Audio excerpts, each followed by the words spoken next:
just let me know.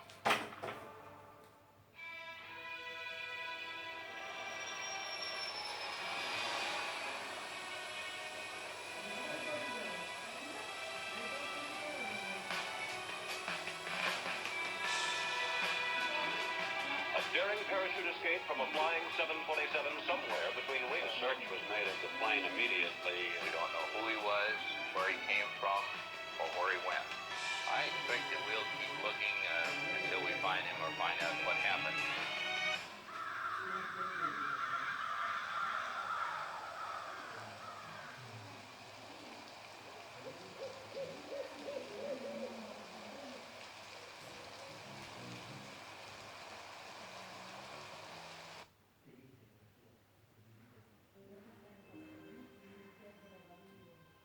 In the afternoon of November the 24th, 1971, a middle-aged man carrying a briefcase walked into Portland International Airport and purchased a one-way ticket to Seattle, Washington. The man identified himself as Dan Cooper, and along with 36 other passengers and a crew of 6, he soon boarded Northwest Airlines Flight 305. Once aboard, Cooper made himself comfortable in the middle of the last row of seats on the right side of the cabin. He ordered a drink and had a smoke, because this was the 70s. Once the flight was cleared for departure, Cooper turned around and handed an envelope to flight attendant Florence Schaffner. Inside the envelope was a note featuring a handwritten message stating he had a bomb. Schaffner reluctantly sat down beside him and glimpsed what appeared to be 8 sticks of dynamite inside his briefcase.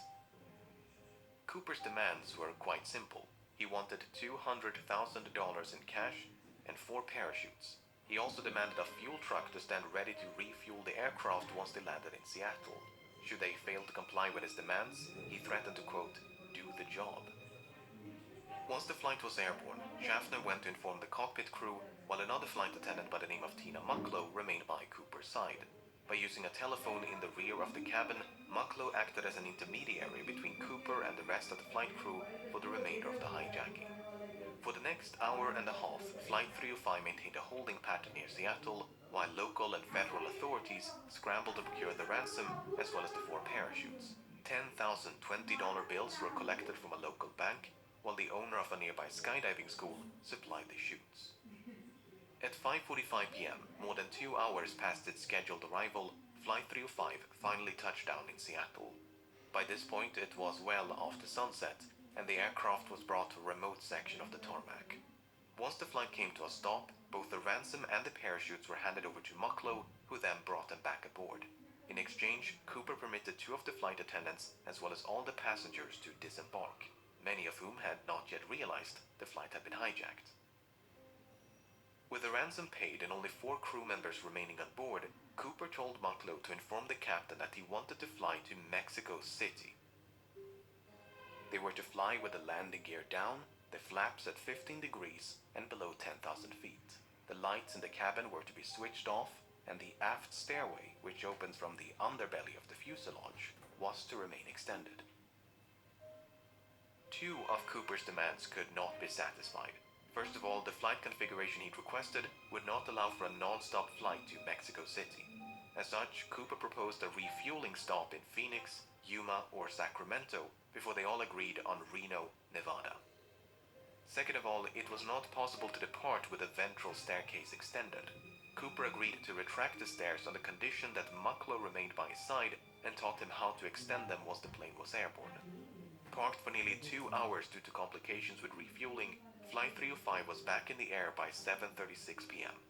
Less than 5 minutes after takeoff, Cooper told Mucklow to head for the cockpit and that from this point onwards he was not to be disturbed. The last time she saw Cooper, he was standing in the middle of the aisle as if though he was preparing to jump. Mucklow joined the rest of the crew, locked the cockpit door behind her, and some 3 hours later, Flight 305 safely landed in Reno. Once the flight came to a stop, the crew carefully ventured into the rear of the cabin, but there was no sign of Cooper nor the bomb. The aft stairway had been extended mid-flight and was slightly damaged upon landing. It seemed there was only one explanation for the hijacker's absence. At some point between Seattle and Reno, Cooper had strapped on a parachute, walked down the stairs, and leaped into the dark of night.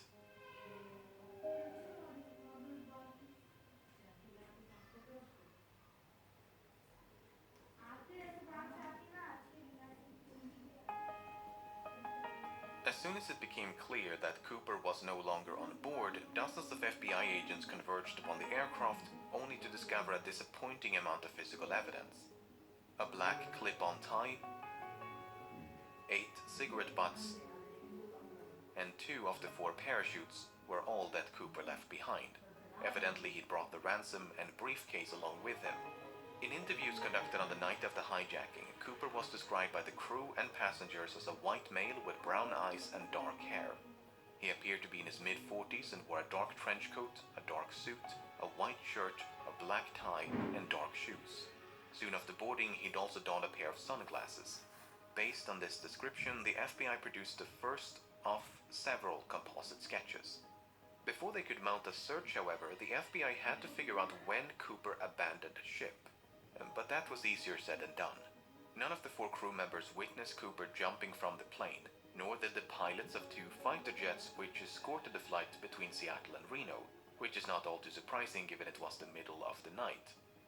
Although the flight crew did report something odd, the last communication with the hijacker occurred at approximately 8:05 p.m. when the crew used the intercom to offer assistance, which Cooper declined. Within the next 10 minutes, the crew experienced what they described as an oscillation or vibration of the aircraft. At the time, the crew suspected it might have been produced by Cooper's jump, and a subsequent recreation of the hijacking supported that conclusion. Okay, so that took care of the when, but what about the where? While Cooper was very explicit about the flight's configuration and destination, he never specified any kind of route. In fact, Cooper grew so impatient with the slow refueling in Seattle that he dismissed the captain's request to file a flight plan and simply told him to, quote, get the show on the road. As such, the captain chose to fly along an airway known as Victor 23 without any input from Cooper. By using Victor 23 as a guide, authorities estimated the most probable location of the flight at the approximated time of the jump was about 40 kilometers north of Portland. And so, at the break of dawn, the FBI mounted an impressive search operation using helicopters, airplanes, and ground troops. The problem was, even if the estimated bailout point was accurate, Cooper's eventual landing or drop zone was far more difficult to pinpoint. The loosely defined search area covered a vast stretch of mountainous wilderness occluded by a dense forest, so it was truly like finding a needle in a haystack. Apart from the difficult terrain, the search was further complicated by low temperatures and inclement weather, which persisted for days. Despite their best efforts, authorities never managed to find a single trace of Cooper, nor the items he brought along with him.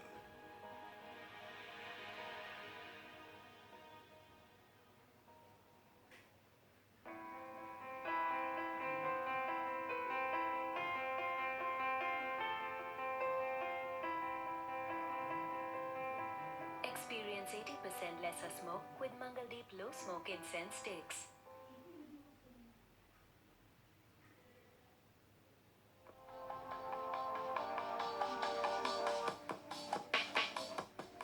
Having made little to no progress by early December, the FBI turned their attention to the $200,000 ransom. The money had been collected from the Seattle First National Bank, which maintained a ransom package of $250,000 just for such an occasion. Because of this, the serial numbers of the $10,020 banknotes given to Cooper had been documented in advance, a complete list of which were quickly made available to financial institutions, government agencies, and the general public. The intention was to make it as difficult as possible for Cooper to spend his money. Northwest Airlines and several newspapers even began to offer rewards to anyone who could find a note with a matching serial number. In spite of these efforts, no one ever did. That is until nearly a decade later. In early 1980, a young boy named Brian Ingram was building a campfire on a small beach in southern Washington. As he was digging into the sand, Ingram discovered 3 bundles of cash totaling $5,880. Having heard about the infamous skyjacking, Ingram's parents brought the severely degraded bundles to the FBI. The notes were promptly inspected, and sure enough, the serial numbers matched those of the ransom. Once the excitement subsided, however, the money managed to raise far more questions than it answered, the most significant of which was how? How did the money end up so far away from the drop zone? Looking at this map, it might be tempting to think that Cooper simply dropped some of the money, which then fell into the Lewis River.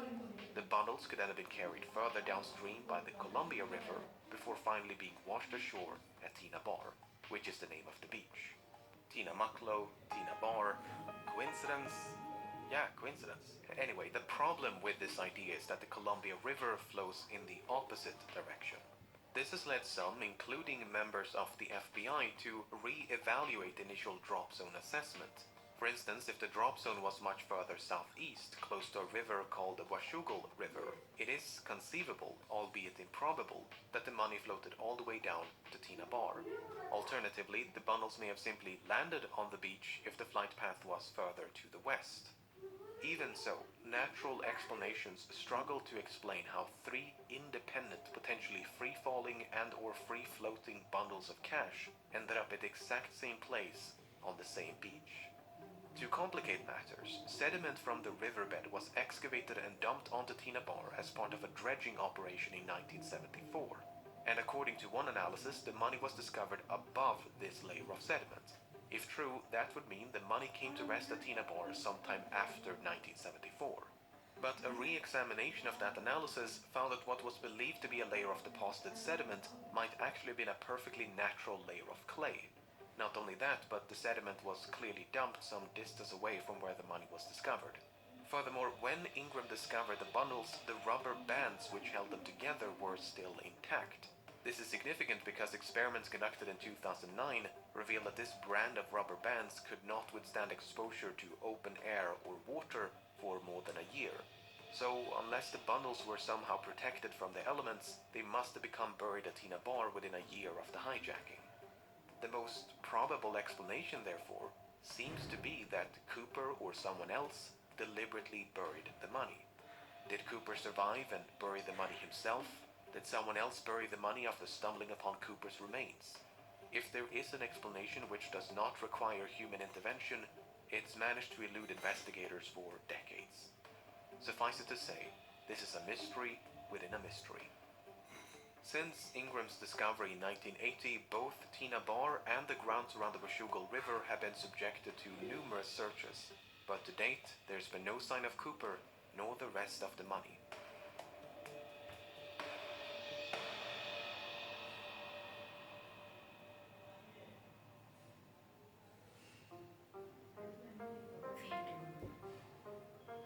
From the very beginning, it was assumed by many that Cooper did not survive his daring escape.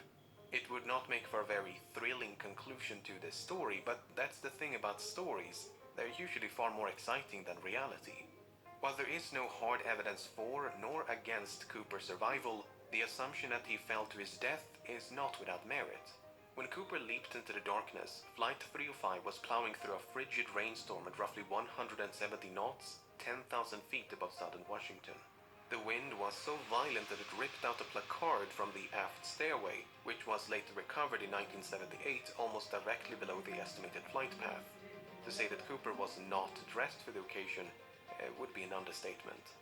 The ground beneath him, meanwhile, was obscured by multiple layers of clouds, which likely means that Cooper jumped without knowing his precise location. Even if he could see the ground and had a specific drop zone in mind, the parachute he selected was non-steerable, meaning he would not have been able to steer his descent towards a specific landing spot, thus precluding any potential coordination with an accomplice stationed on the ground. While Cooper expressed some familiarity with parachutes, his actual competence level is up for debate. It's widely believed that Cooper demanded 2 pairs of parachutes, 2 primary and 2 reserve, to make the authorities believe that he intended to take a hostage. That is precisely what happened, as the FBI contemplated, but eventually decided against sabotaging the chutes, as they did not want to risk the life of an innocent civilian. But in their haste to obtain them, they unintentionally provided Cooper with a non-functional dummy chute intended for training purposes.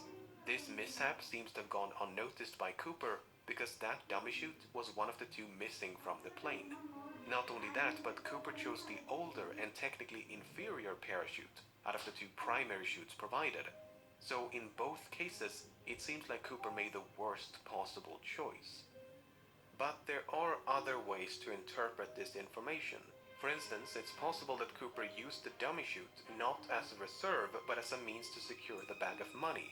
In fact, that is precisely what Cooper tried to do with the functional reserve chute. First, he tried to place the money in the chute's canopy before removing some of the suspension lines and wrap them around the bag. Perhaps he used the dummy chute for a similar purpose. And Cooper's decision to use the older primary chute is not necessarily an indication of inexperience. It could also be a sign of familiarity because the chute he left behind was a civilian luxury chute, while the one he used was a military chute. The argument is that Cooper might have been trained as, say, a paratrooper and chose the older military chute because that's the one with which he was most familiar. And there is at least one other reason to suspect that Cooper had a military background. While the flight was in a holding pattern near Seattle, Cooper mentioned that the McCord Air Force Base was only 20 minutes away from the Seattle-Tacoma airport. At the time, that was an accurate assessment and might suggest a military background. Apart from the potential military connections, Cooper may even have had links to the Central Intelligence Agency.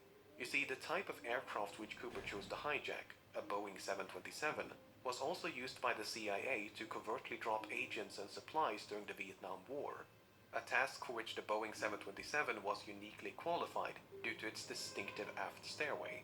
So it's fairly safe to assume that Cooper chose to hijack a Boeing 727 specifically because it provided a relatively safe means of escape.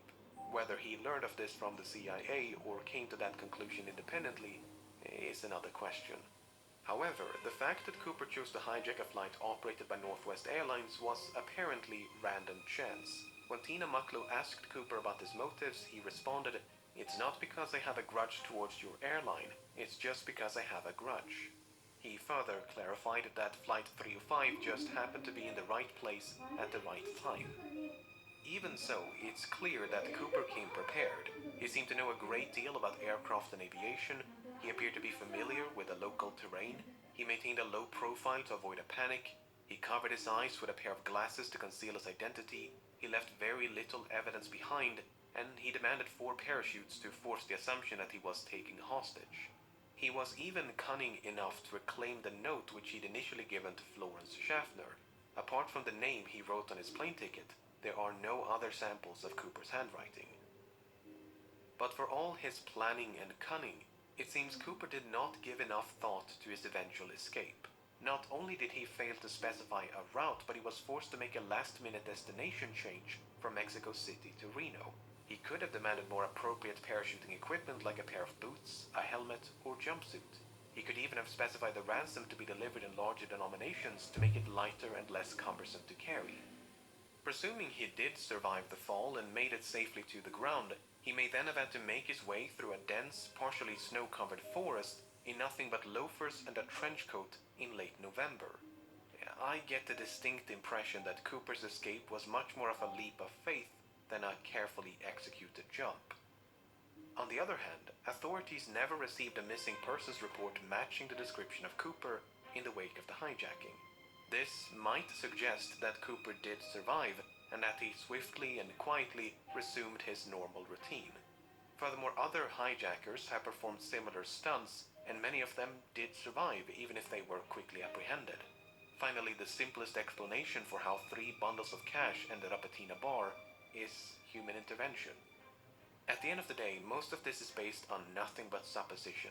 Without any concrete evidence of Cooper's demise, it leaves the door wide open to the far more exciting proposition that he did, in fact, survive.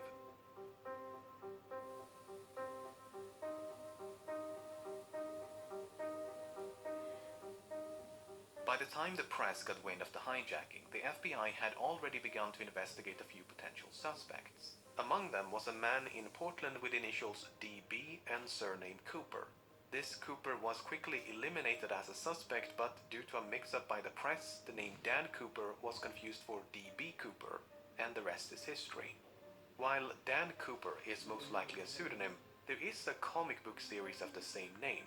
The comic is written in French and centers around a Canadian pilot named Dan Cooper. While the comic was not translated into English nor sold in the United States before 1971, it was available in Canada, which has a large French-speaking population. Given that American and Canadian accents can be difficult to distinguish, it's possible that Cooper, who was described as having no discernible accent, was a bilingual Canadian. This might even be supported by something that Cooper might have said. You see, when the captain relayed Cooper's demands to air traffic control, he used the phrase negotiable American currency. It seems doubtful that an American citizen would specify American currency, so perhaps Cooper was not American. The problem is, we don't know if this is a direct quote from Cooper or paraphrasing by the captain.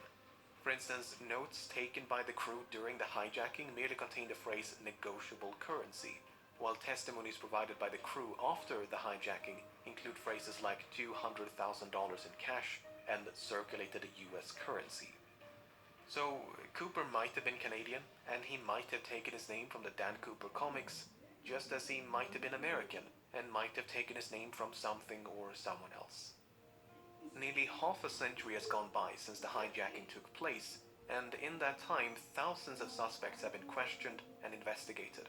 It would obviously be impossible to cover all of them here, but let's take a look at some of the people that at some point or another have been suspected of being D.B Cooper.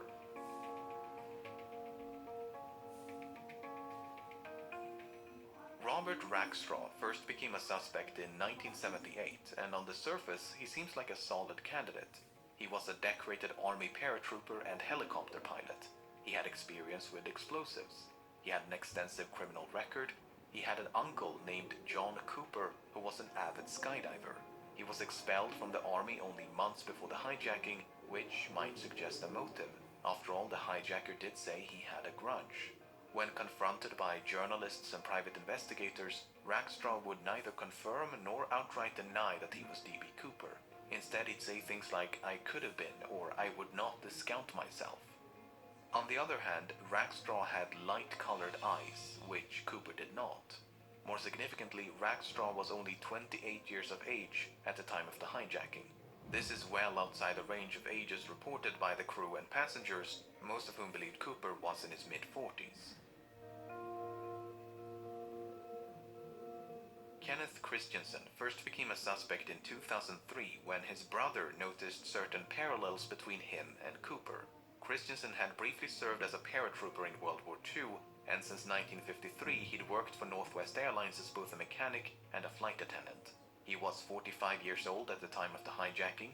He was left-handed, which Cooper might have been. For instance, Cooper used his left hand to interact with his briefcase, and the clip-on tie he left on board was affixed with a tie clasp applied from the left. Shortly before he died in 1994, Christensen had supposedly told his brother, "There is something you should know, but I cannot tell you."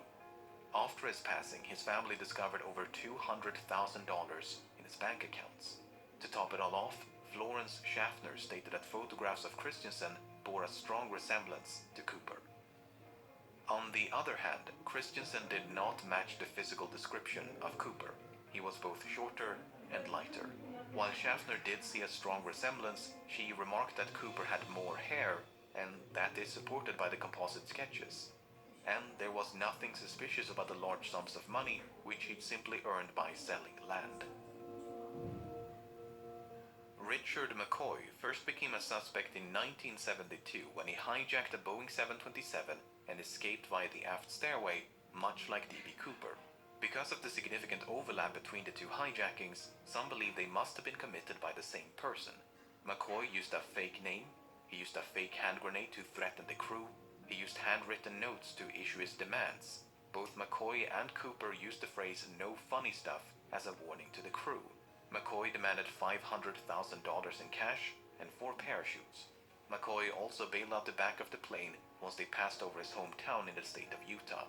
Apart from the similar modus operandi, McCoy had also served in the Vietnam War as a demolitions expert and a helicopter pilot. McCoy did actually survive the fall and managed to evade authorities for 2 full days before he was apprehended and sentenced to 45 years in prison. Before his death in 1974, McCoy refused to confirm or deny that he was D.B Cooper. On the other hand, McCoy was an avid recreational skydiver and even came prepared with a skydiving helmet and jumpsuit. He gave very specific instructions about the flight path. In addition to the fake hand grenade, McCoy also used an unloaded handgun to threaten the crew. He failed to retrieve one of the notes he'd given to a flight attendant. He was only 29 years of age at the time of the hijacking, and all three flight attendants were quite certain that McCoy was not Cooper. While there are meaningful parallels between these two cases, McCoy might simply have been a copycat who'd read about D.B Cooper in the news. Dwayne Webber first became a suspect in 1995 when, shortly before his death, he supposedly told his wife, "I've got a secret to tell you. I am Dan Cooper."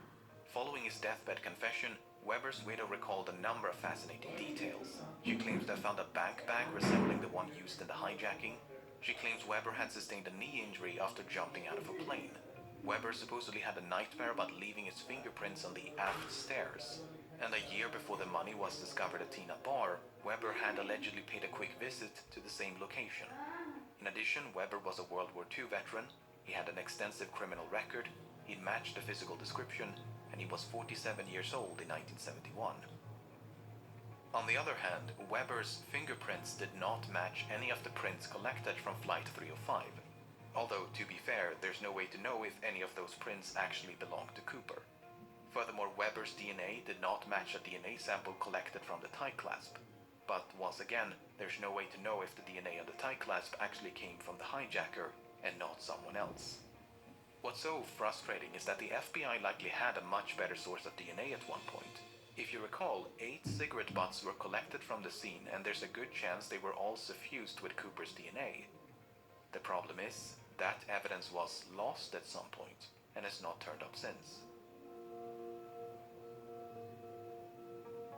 William Smith first became a suspect in 2018.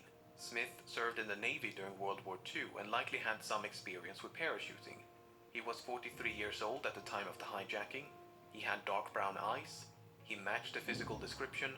He shared a certain likeness with the composite sketches, especially this speculative sketch of an older D.B Cooper. A student named Ira Daniel Cooper, who was killed in World War II, attended the same high school as Smith.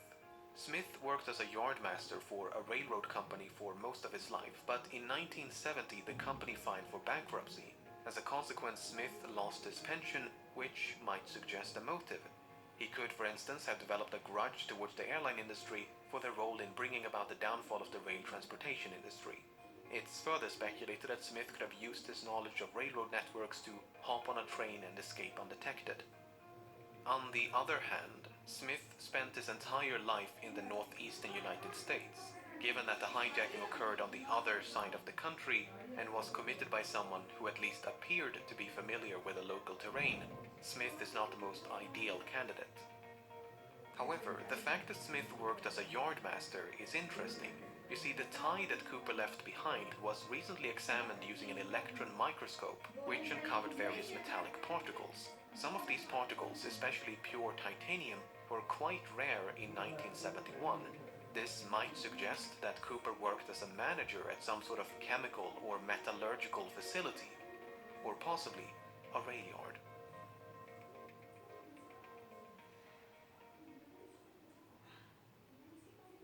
If nothing else, I hope this limited selection of suspects illustrates just how difficult it is to be certain when you have so little evidence to work with. These 5 individuals look nothing alike, yet any one of them could be D.B Cooper. Was Cooper really in his mid-40s, or did he simply look old for his age? Did Cooper really serve in the military? Which one of these sketches most closely resemble Cooper? In 2016, the FBI had to admit defeat and officially close down the case. Unless someone stumbles upon Cooper's remains or manages to track down the rest of the money, it seems there is little hope of resolution. Did Cooper survive? I have no idea. But as long as that possibility cannot be dismissed, the legend of D.B Cooper will no doubt persist.